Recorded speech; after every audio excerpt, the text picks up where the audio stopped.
അശ്വതി നക്ഷത്രം. അശ്വതി നക്ഷത്രക്കാർ പൊതുവെ സ്വാഭിമാനം കൂടുതലുള്ളവരായിരിക്കും. അതുപോലെ ആത്മവിശ്വാസം കൂടുതലുള്ളവരുമായിരിക്കും. ഇവർക്ക് നല്ല ലീഡർഷിപ്പ് ഗുണമുണ്ട്. അധികം ആർക്കും താഴ്ന്നു കൊടുക്കാൻ ഇവർക്ക് ഇഷ്ടമല്ലാത്തത് കൊണ്ട് ഇവർക്ക് നല്ലൊരു ലീഡർഷിപ്പ് സ്കില്ലുണ്ടാവും. അതുകൊണ്ട് കൂടുതലും ഇവർക്ക് ഒരാളുടെ കീഴിൽ ജോലിയെടുക്കാൻ താല്പര്യം കുറവായിരിക്കും. പക്ഷേ അശ്വതി നക്ഷത്രക്കാർ ചിലവർ ഇതിന് നേർ വിപരീതമായിരിക്കും. അവർ ചിലപ്പോൾ ഒരുപാട് താഴ്ന്നു കൊടുക്കും. അതുപോലെ റിസ്ക് എടുക്കാൻ ഒട്ടും തന്നെ അവർക്ക് താല്പര്യം ഉണ്ടാവില്ല. അവർ എപ്പോഴും കംഫർട്ട് സോൺ മാത്രം നോക്കി അങ്ങനെ കാലം കഴിക്കുന്നവരും കുറച്ച് കൂടുതലാണ്. റിസ്ക് എടുക്കാൻ താല്പര്യമില്ലാത്തവർ കൂടുതലും ഒരു 40 വയസ്സിന് ശേഷമുള്ളവരിലാണ് കൂടുതലും ഞാൻ കണ്ടിരിക്കുന്നത്. അശ്വതി നക്ഷത്രക്കാരുടെ ചിന്താരീതി, ഇവർ ലോജിക്കലി എല്ലാ കാര്യവും ചിന്തിക്കും.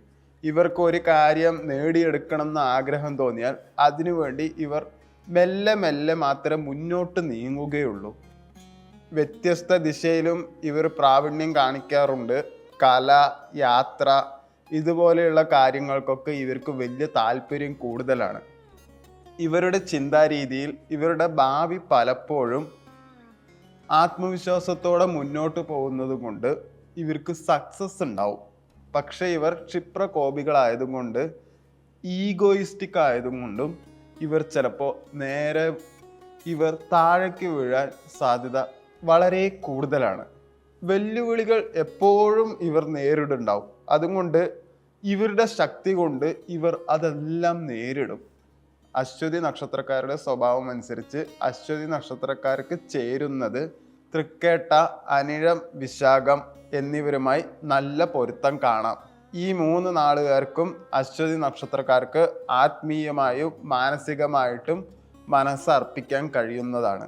ഈ 3 നാളുകാരും അശ്വതിക്കാരും പൊരുത്തപ്പെട്ടു പോകണമെങ്കിൽ വിശ്വാസവും സത്യസന്ധതയും അത്യാവശ്യമാണ്. കാരണം അശ്വതി നക്ഷത്രക്കാർ പുരുഷന്മാരാണെങ്കിൽ അവർ തൻ്റെ പത്നിയെ പലപ്പോഴും ചീറ്റ് ചെയ്യുന്നത് കാണാറുണ്ട്. അശ്വതി നക്ഷത്രക്കാരെ ആകർഷിക്കുന്നത് എന്താ വെച്ചാൽ തൻ്റേതായ ഐഡൻറ്റിറ്റി ഉള്ളവരെയും എതിർപ്പിനെയും വിധേയത്തിനെയും ഒരുമിച്ചുള്ള ഒരു ബന്ധത്തിനെയാണ് ഇവർ മുൻതൂക്കം കൊടുക്കുന്നത്.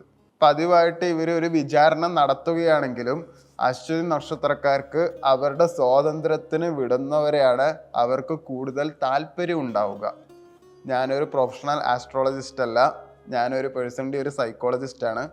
സൈക്കോളജിയിലെ എലക്റ്റീവ് പേപ്പറായിട്ട് ആസ്ട്രോയും സൈക്കോളജിയും ഒരു ബന്ധമുണ്ട് എന്നുള്ള പേപ്പറാണ് ഞാൻ സബ്മിറ്റ് ചെയ്തത്. എന്താ വെച്ചാൽ ആസ്ട്രോയിൽ ഇന്ന നക്ഷത്രക്കാർ ഇന്ന സ്വഭാവമായിരിക്കും എന്നുള്ളത് പറഞ്ഞിട്ടുണ്ട്.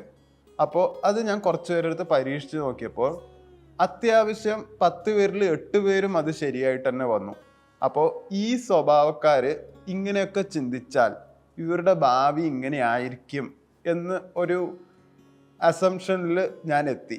ഇന്ന സ്വഭാവക്കാർക്ക് ഇന്ന നാളുകാർ മാത്രമേ ചേരുള്ളൂ എന്നത് എനിക്ക് അതിൽ നിന്ന് മനസ്സിലാക്കാൻ പറ്റി. അങ്ങനെയാണ് ഞാനിത് പറയുന്നത്. ഇത് ഞാൻ പറയണ പോലെ ആയിരിക്കില്ല ബാക്കി പ്രൊഫഷണൽ ആയിട്ടുള്ള ആസ്ട്രോളജിസ്റ്റ്